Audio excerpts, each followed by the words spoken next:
Hey guys, crazy trading into my video, and I'm doing the IPL reactions today. As you can see in title down below, I keep saying that, but anyway, hey, it's now one of my things, so I can't be like I copied it from someone else. Anyway, if you don't understand anything that's going on in this video, which you probably will because you've been understanding it for a long time, there'll be still the link down to my website, and it'll be probably titled like why my predictions went wrong this season.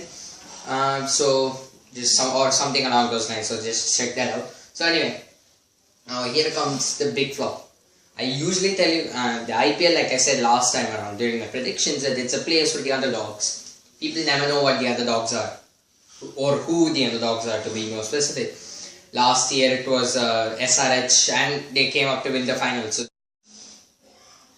as you can see here, you get that list. So whatever you get on the left is what I predicted, and the right is the actual result. Now, big flops. One, what I predicted: DD, RPS to finish last. DD, RPS, and KKR. What actually happened? RCB, GL, DD. So okay, so fine. So I predicted DD to be in the bottom three, which I guess everyone predicted because they had a poor batting lineup. A. B. They actually announced that most of their players were leaving. Chris Morris, Rabada, Dumini and Quinton de Kock left before the tournament started. Angelo Matthews, Corey Anderson were coming off injuries. So you could actually predict that they were a terrible team. And they showed that they weren't a terrible team, that they actually could play well. But losing that first game to RCB, who were already depleted, losing to them, scoring, needing only 150, was a terrible start to the tournament. And it just showed out right from there. Now, two of the most explosive teams completely, they filled up 8th and 7th. RCB is utter disaster. Completely bad tournament for them. No one did anything. Kedar Jadhav was actually one of the star players, which is pretty amazing considering that he was left out of the squad side last year due to KL Rahul. So, bye bye RCB. Terrible season for them. I guess they wouldn't be too proud. The last time that this happened was 2008 when they picked an all-star test 11 with Dravid, Wasim Jaffer, Misbah Luck. I don't think that's a Paka T20 squad now. With GL, on the other hand, two things went wrong for them. One, they were terrible at the auction. They already had 4 openers with them and they decided to get 2 more. So 6 openers. In the end, they never played one. Thing number 2, they banked too much on their all-rounders, which were Bravo, Jadeja and Faulkner.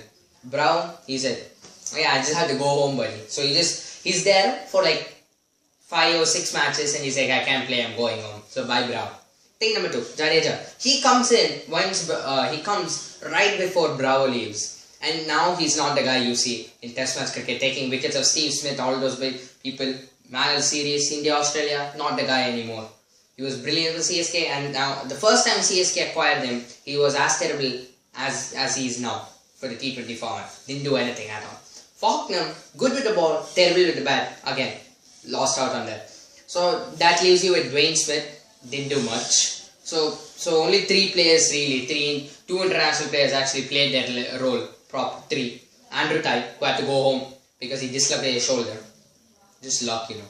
And like what exactly happened to RPS last season? One player played well, he getting injury, he'd have to travel home. So yeah, anyway. Then I have the next, I'm gonna say 2. No, yeah, here's another thing. I predicted KKR to come last because I thought that Andre Russell's gap would really affect them, and it did not. You will just see that one day, right now, because KXIP 5th, yay. But yesterday's match I was actually supporting Punjab to come 4th, but because I wasn't realizing about my predictions, but if I did, maybe I would have supported them to come 5th.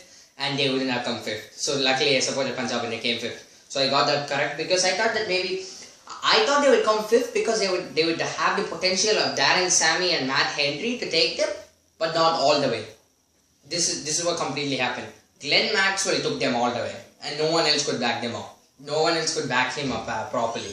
So that's why they came 5th. Now, who came 4th? SRH, and who came 4th? KKR, and who I predicted was RCB. Now I explained why RCB came last.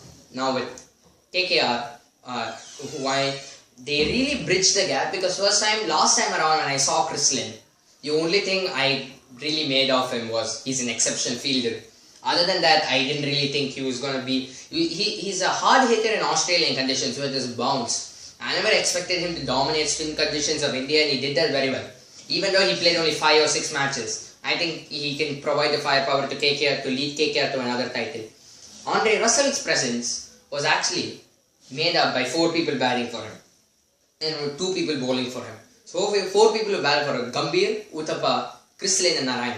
That really made up Russell's batting power. Even though the rest failed, like Suryakumar Yadav, Manish Pandey and Yusuf Pathan. Let alone that one innings from Pandey where he scored 81. On the other hand, the bowling had to be made up from 2 people. One was Chris Woakes, who legit, I think he's the highest wicket taker for them. And second is Nat and Coulter Nair. Coulter Nair, terrible season for Delhi, and he just bounces back up, and that's just brilliant. So then, now final 3: Mumbai, SRH, I predicted Mumbai, SRH, RCB. Sorry, 4th was GL for the previous part. So I put Mumbai, SRH, RCB. What happened? Mumbai, RPS, SRH. Now Mumbai, SRH, I clearly said that I think there was one place where I was going to play the swap and I don't remember where. So anyway, Mumbai, SRH. I guess that's fair enough. SRH third and I got Mumbai to be first, and it's the exact same reasoning I gave in my predictions video, so check that out if you need the reasoning. Except for the fact that I didn't expect Rashid Khan to be as good as he was. Because as far as I was concerned, I thought that maybe Mohammad Nabi would be played ahead of him, because Nabi is the eye-catching genius, not Rashid Khan. But Rashid Khan did the role of Nabi and that worked perfectly for them. Now, the underdogs. The underdogs of this IPL, Rising Pune Super Giants. After that tradition, they had a normal start, boring start to say, to the tournament, except for the fact that this guy, Chris Morris comes in and smashes 38 of 7 balls. That was interesting. For the first 4 games, that's what you really thought. Ben Stokes wasn't playing to his potential and people were thinking maybe $16 million that's down the drain. Stokes bounced back hard. He wasn't the guy you saw after the Carlos Brathwaite managing 4 sixes. He wasn't the guy. He bounced back strong, bounced back hard, got them to the 2nd place, but I don't think RPS stand it anymore to go on. Because of 2 things. One, they don't have Stokes, nor do they have Faf du Plessis. So, but probably if Lockie Ferguson is not playing for New Zealand and he can come in and he can destroy the the batting attacks of the opponents, then I think they've got a strong suite. Anyway, thank you guys so much for watching. Please leave a like. Anything you don't understand will be down in the website below, and I'll see you next time.